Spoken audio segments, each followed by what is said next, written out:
something for you to sign. Yeah. Stay flat, something like that. Defacing a harmless globe. I was proud to do it. I'm excited to be a part of it. This is a flat Earth meetup, and they flew me down for this because I'm infamous.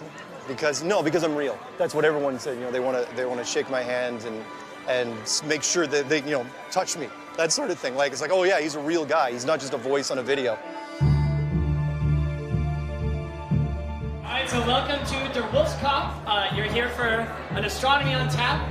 So what this is, it's a monthly outreach event. We've got 2 astronomy talks related to something that's going on in research, something that's going on at JPL, something that's been in the news. Lastly, but not leastly, we have an extra large NASA swag t-shirt.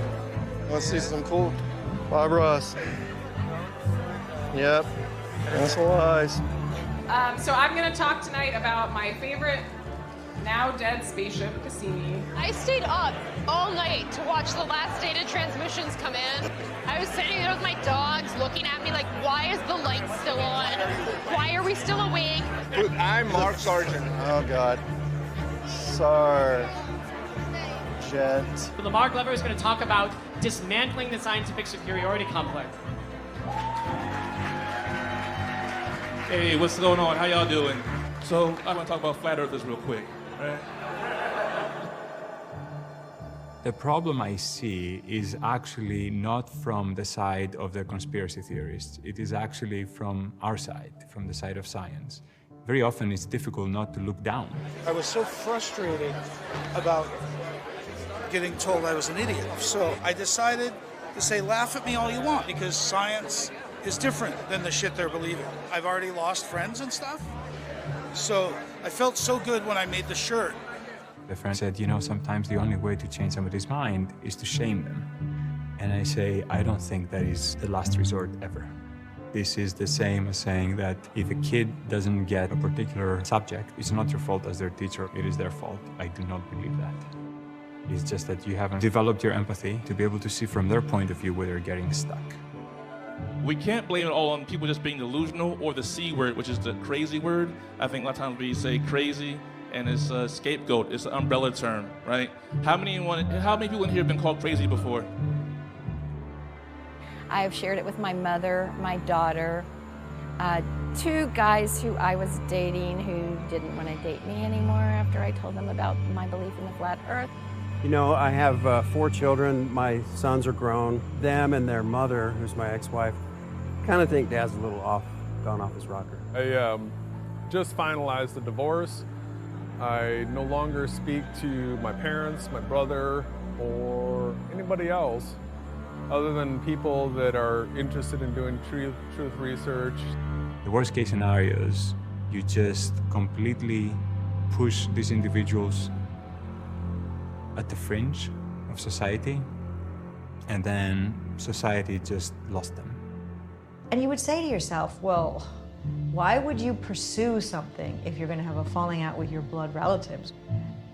What's important is truth. People give you strange looks, that's fine. If you're not hurting them, let them think what you want.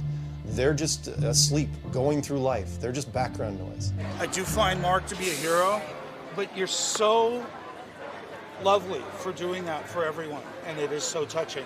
But give me a hug. It's just, you're laughing. I decided just to give it to you. No, you don't have to give me this.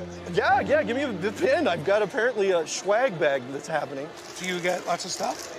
Not as much. No? Not like this. Truthers, flat earthers, anti-vaxxers. When we leave people behind, we leave bright minds to mutate and stagnate. These folks are potential scientists gone completely wrong. Their natural inquisitive and rejection of norms could be beneficial to science if they were more scientifically literate. Let's take the metaphor of argument is war. One side wins and the other loses. If my opponent feels he's better than me, that's intolerable to me. So I'll not listen to what he says. Already when he's talking, I'll be planning my counterattack. Another way of thinking about it is, let's go and explore together. And this exploring together takes us to another place than argument. So every flat earther shouldn't be held with the contempt, but serve as a reminder of a scientist that could have been. someone that fell through the cracks. And we as ambassadors of science are called upon to do more, right?